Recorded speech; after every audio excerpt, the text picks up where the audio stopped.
halkan waa xarunta agoonta ee Arraxma Orphanage ee magaalada Gaariso oo dhigtaan in ka badan 170 arday isugu jira wiilal iyo gabdho. Waa meel caruurta lagu baro xifdinta Quraanka, cilmiga Islaamka qaybihiisa kala duwan, maadi iyo diini. Waa meel caruurta si bilaash ama lacag la'aan wax loogu baro. Waana meel runtii agoonta danta yar kuwooda ugu tabarta yar ee qoysaska aan waxba haysanin ka soo jeeda oo aan waxba meel ka soo galin lagu taageero. Waa meel caruurta cunto lagu siiyo, baabuur lagu soo qaado, tarbiyada Islaamka lagu baro, culimo isugu jira gabdho iyo wiilal ay ka soo baxaan. Masaajidkii baa ku yaala. runtiina halkan waxaa bara dad si mutadawacnimo wax ku barahaya. Baahiyo badan baa meesha ka jira. Midda ugu daran maanta waxay tahay xaruntan oo dhulka marka horeba waqaf lagu siiyey ama lacag la'aan lagu siiyey, jidka ay soo mari lahaayeen ama ay ka soo gali lahaayeen booska ku yaala ayaa la gadanayaa. Booskaasi waxa lagu gorgoriyay oo hadda lagu rabaa lacag $8,000 ah. Waa meesha biyaha looga soo gali lahaa, waana meesha baabuurka u soo mari lahaa. Haddii booskaasi la gato waxa weeye madarsadan meel loo soo mari malaha. Dhammaan inta kaleeto dhan waa baloodyo iyo dhul ay dad leeyihiin waliba inta badan dhisan.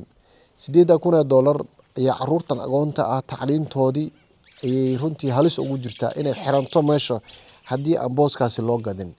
Guud ahaan muslimiinta Soomaaliyeed ee khayrka jecel oo marar badan ka qayb qaadatay xaruntan caawinteeda iyo taakuleynteeda, qaar badan oo caruurtana kafaalo qaaday, waxaan si naxariis bini'aadanimo iyo danqasho Soomaalinimo iyo Islaamnimo looga codsanaynaa in aad ka qayb qaadataan booskan iibintiisa oo sidii qatul jaariya oo dhul runtii oo $8,000 ku baxayso.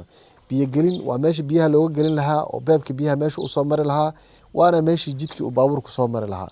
qof kaste oo ka qayb qaatana waxaan rajaynaynaa inuu liibaano. Sheekh Maxamed Guure waa maamulaha meeshan, bal baahinta dhan baa loo qabaa jidkaas haddii uu xirmo maxaa dhici kara? jidka hadduu xirmo madrasa meel laga soo galo ma laha, meel laga baxo ma laha. waxay noqonaysaa meel la xirseedo albaabada inta loo xire derbi soo baxay noqonaysaa. marka nolosheeda way adkaanaysaa. horta baabuur warkiisa ma jirayo, arday meel ay soo marayso ma laha, biyo meel loo soo marina ma laha. marka culayska u daran maanta hayso waa arrinta ayada aad bay noogu khalkhal iyo murug badan noogu haysa. maxaad muslimiinta ka codsan lahayd? muslimiinta waxaan ka codsanaynaa booska inay noo gadaan, ay na caawiyaan sida ayaga noo garab istaagi jireen, ay noo garab istaagaan oo arrinta maanta ay naga furdaamiyaan culayskaas. in Ilaahay subxaanahu wa tacaala ayagana culays dhammaantiis adduun iyo aakhira inuu faraj iyo meel ay ka baxaan iyo culays walba meel ay uga baxaan inuu Ilaahay siiyo. in badan baad ka soo jawaabteen codsiyadaanada iyo cabashooyinka madrasadan ay qabteen. mar kale waa idinka maarmi weynay. Soomaaliya waxaan rabnaa marka inaad hawshan ka qayb qaadataan. waa sadaqa jaariya. dhulka wada kelimaha weyn yahay meesha ayada markii fasalla lagu dhisi doona, biyaha lagu dhisi doona, meel ardada ay mataqaanaa waxyaalo kale lagu qaban doona.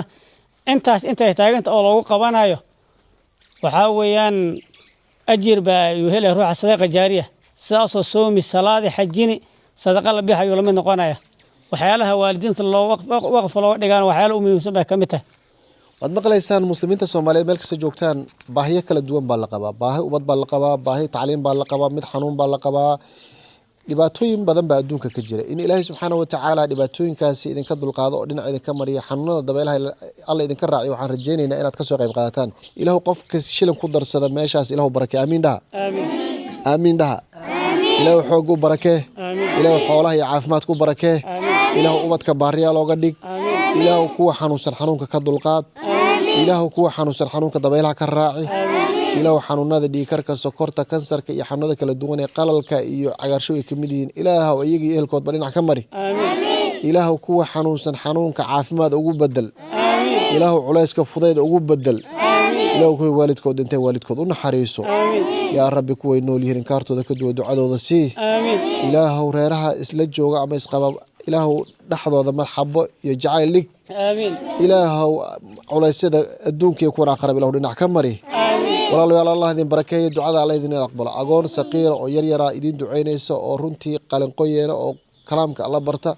culayskaasi baan haysta. caruurtan mid aan ani dhalay ama aad dhashay kuma jiro. dar Ilaahay iyo agoonnimo iyo islaamnimo iyo Soomaalinimo runtii ugu gurmanaynaa. waa caruur wax ku barta dad mutadawiciin ahoo culimo ay waxbaraan ducadaas inuu ilaahay idiin sahlo insha allahu meesha kasoo qayb qaata dhismadeeda